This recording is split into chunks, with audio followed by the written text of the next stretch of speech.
Voice series के दूसरे video में आपका बहुत बहुत स्वागत है। कल हमने बात की थी मोनो ट्रांजिटिव और डाई ट्रांजिटिव के बारे में। आज हम उसी सीरीज को थोड़ा सा और आगे लेकर चलते हैं। देखते हैं कि जब हमारे पास डाई ट्रांजिटिव वर्ब्स होते हैं तो इनका वॉइस हम किस तरीके से बनाते हैं और इस प्रोसेस में कौन कौन सी दिक्कतें आती हैं।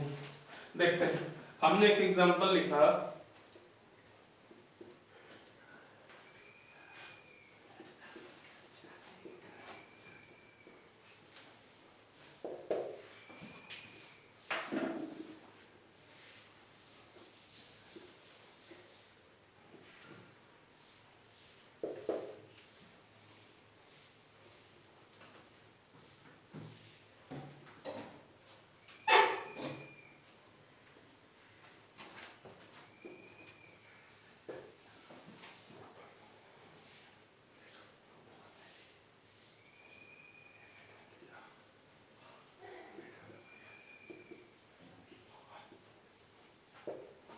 हमारे पास कुल मिलाकर 3 सेंटेंसेस हैं। यहाँ पर हम देख सकते हैं, और ये हमारे पास 4 सेंटेंसेस हैं। यहाँ पे हम देख सकते हैं कि ये जो पहला सेंटेंस है इसका सब्जेक्ट हो गया आई, ब्रोक इसकी वर्ब हो गई, द चेयर इसका ऑब्जेक्ट हो गया।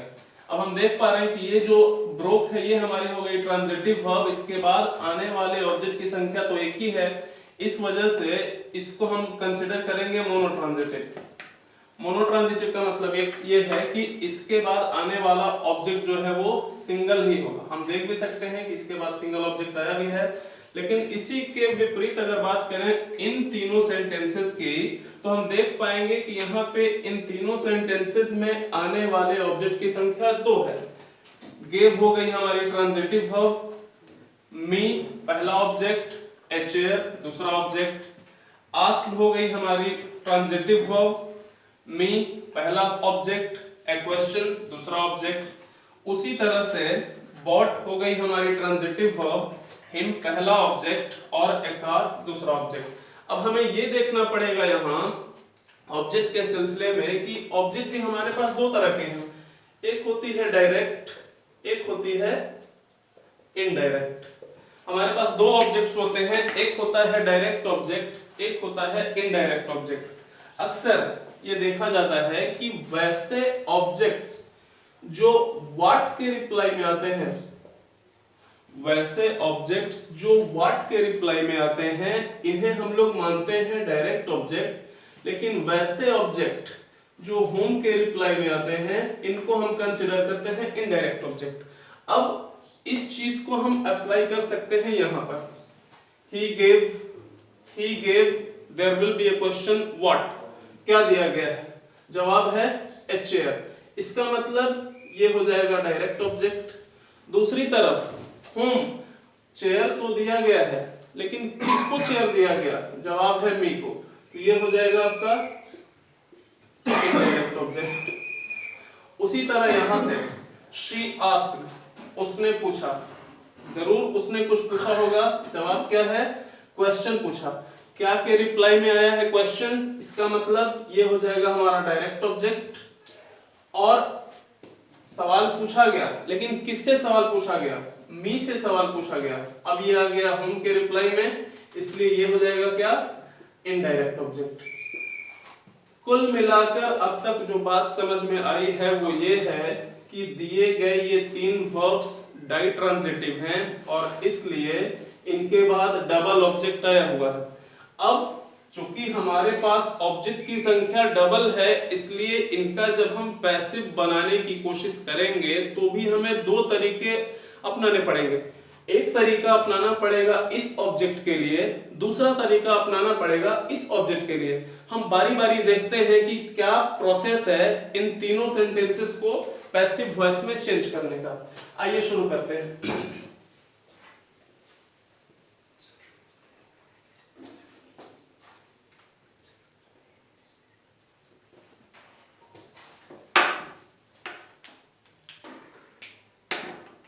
पहली बात तो ये कि इस ऑब्जेक्ट को हम इधर ले आते हैं।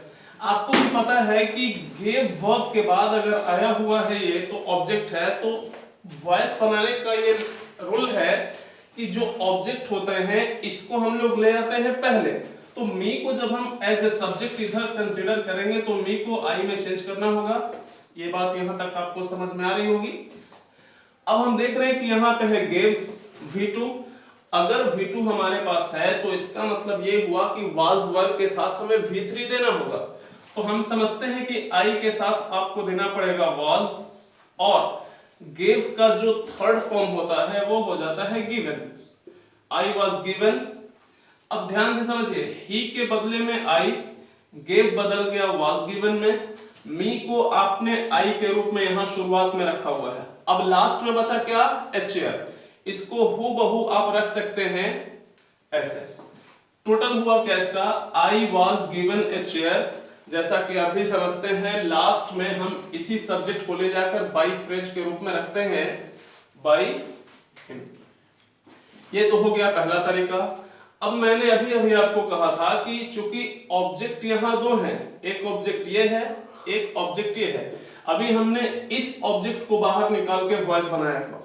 अब जैसे ही इस ऑब्जेक्ट को बाहर निकालेंगे, इसका जो फीचर होगा वो बिल्कुल अलग होगा।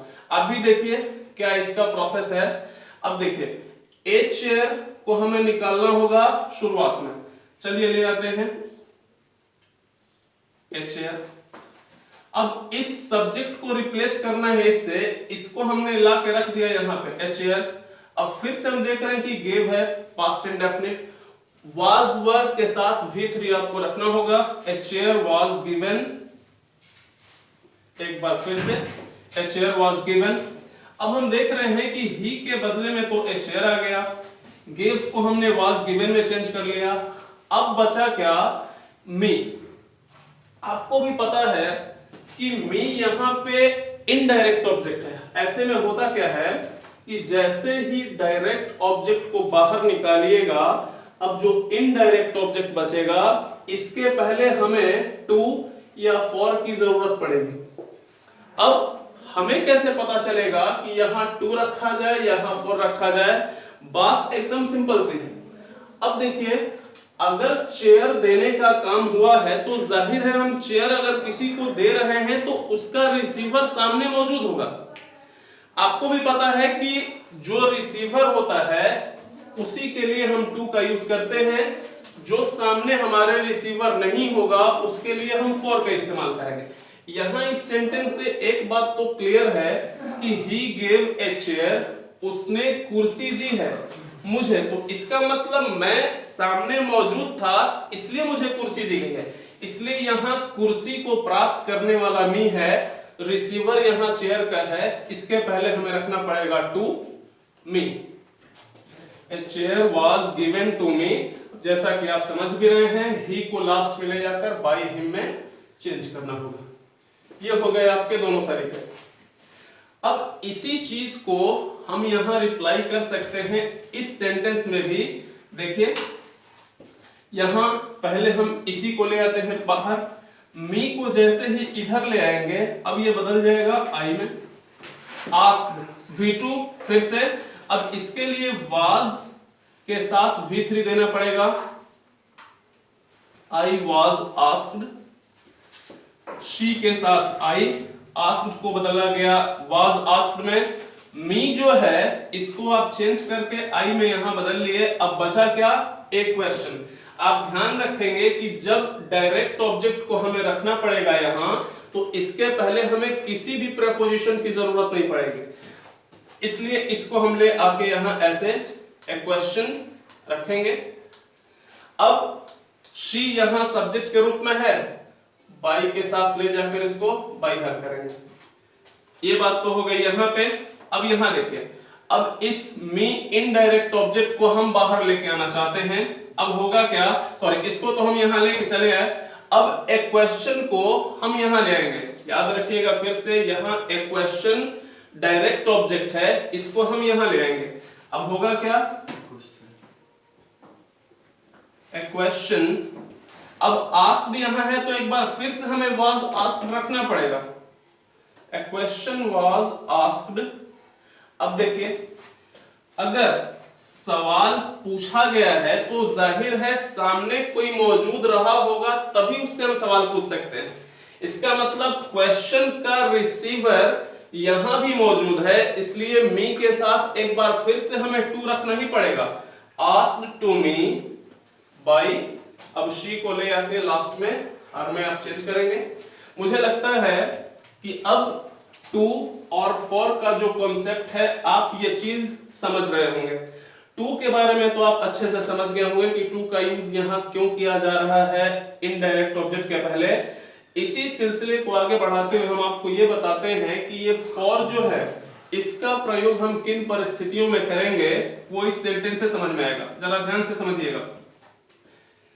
ए कार को ही पहले ले आते हैं, ए कार। अब आई के बदले में तो ए कार को बनाया गया। बॉट, आप देख सकते हैं कि वर्ब का सेकंड फॉर्म है तो वाज वर्ब के साथ V3 देना पड़ेगा। ए कार वाज बॉट। अब देखिए यहां जो हिम लगा है, कार खरीदी गई है जरूर, लेकिन हिम से नहीं खरीदी गई है। इसका मतलब कार इसके लिए खरीदी गई है। अब एक बात सोचिए जरा सा कि अगर हम कार किसी के लिए खरीद रहे हैं तो जिसके लिए कार खरीदी जा रही है उसका सामने होना जरूरी नहीं भी है। तो यहां तो एक बात स्पष्ट है कि यहां हिम के पहले हम टू का यूज नहीं कर सकते, क्योंकि कार खरीदने का काम हुआ है। कार खरीदा जाएगा किससे? दुकानदार से। तो दुकानदार ना सामने रहेगा, यहां हिम तो सामने रहेगा नहीं। तो अब इसका मतलब ये हुआ कि यहां हिम जो है वो रिसीवर नहीं है किसी एक्शन का। अब इस हिम के पहले आपको रखना पड़ेगा क्या? For him. और जैसा कि आप जानते हैं इस आई को लास्ट में ले जाकर आप क्या करेंगे? बाई में। कुल मिलाकर स्थिति ये है कि अगर हम इनडायरेक्ट ऑब्जेक्ट को बाहर निकालते हैं तो ये डायरेक्ट ऑब्जेक्ट हूबहू रखा जाएगा। इसके पहले आपको किसी भी प्रेपोजिशन की जरूरत नहीं पड़ेगी। और अगर आप इस डायरेक्ट ऑब्जेक्ट को बाहर निकालते हैं तो इस कंडीशन में ये जो इनडायरेक्ट ऑब्जेक्ट है इसके पहले आपको टू या फॉर का इस्तेमाल करना जरूरी हो जाता है। इसके लिए सिंपल रीजन ये है कि टू जो है वो इंडिकेट करता है रिसीवर को।